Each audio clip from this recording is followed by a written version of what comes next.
Hey everyone, happy Thursday. Just want to talk about the markets and the economy, what's going on, what to expect, what to decipher in the news. So quick background here. The Dow Jones this past year has done around 19.5%, give or take, at the time of this recording. Another down day in the markets today due to rising interest rates. We'll get into that in a second. But the NASDAQ, is up around 49% this year. Crazy run in the markets we've had since last March with those lows, the economy shutting down, and COVID,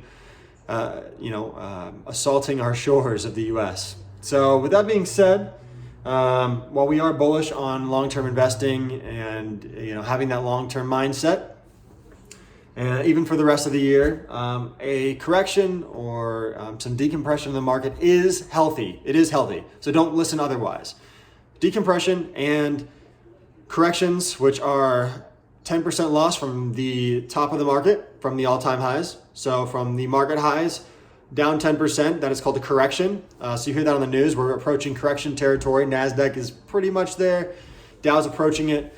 So with that being said, again, that is healthy. It offers opportunities for investors to get in at better prices, okay? Because the market is so inflated at this point.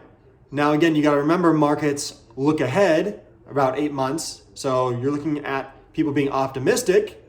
And while valuations are high right now, decompressions and, again, corrections offer new investors and us investors with cash to get in at a better price, okay? So just want to put that in perspective here and just say, hey, while we are bullish on markets, both in the nearer term for this year and in the long term for the next few years, coming out of a recession, barring any catastrophic event or major policy shift, of course, right? That's something we monitor. It is good in the meantime to have these little downturns and corrections in the market. Again, it's good for investors. That's why we always talk about rebalancing, shaving earnings when you can. But having that long-term mindset, most importantly, if you have 10 years or more, or an unlimited time frame, you're going to win. So with that being said, growth to value plays. So if you look at large cap growth stocks, they've done 38% this last year. Insane. Compared to large cap value, which are your cash heavy, your non-flashy stocks, have done negative 4%. So big differential there. It might be a good time to kind of reallocate from those tech flashy, growth heavy stocks to those more value plays that have solid dividend pangs quarterly and that are paying rising dividends even. Those are the ones you want to look out for. Have a lot of cash on hand, can withstand different market cycles. Those ones are starting to come back in favor from what we've seen over this past year. Now the economy is disconnected from the markets right now, right? Because again, stock markets look ahead 8 months. The economy we're talking about right now, there's leading indicators, there's lagging indicators, and there's indicators that are pointing to what's going on in the moment. So I won't get too deep into that. Just want to talk about real quick. Again, we are bullish. We are optimistic in the economy. Why not? We're reopening. Things are going in the right direction. If I were you and myself, I wouldn't listen to the news saying we're going to be locked down until next Christmas. There's no way. I think we're in the near term end of this. There's a lot of optimism and positivity.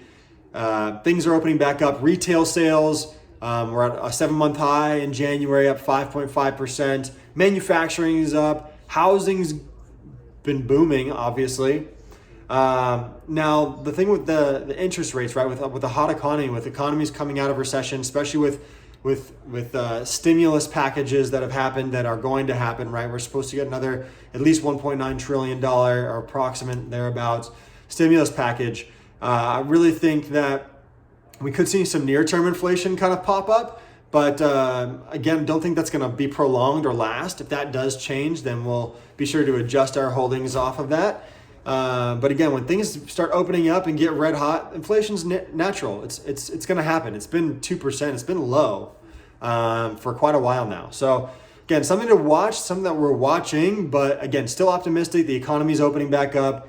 It's going to open back up. We're going to get back to work. We should be getting back to work already. We wouldn't be where we are now if we were all back to work and taking precautions and being healthy, washing your hands, so on and so forth, right? But again, we're here. We can't look back. We got to look forward. We're optimistic, both in U.S. and global economic factors and what's going on out there.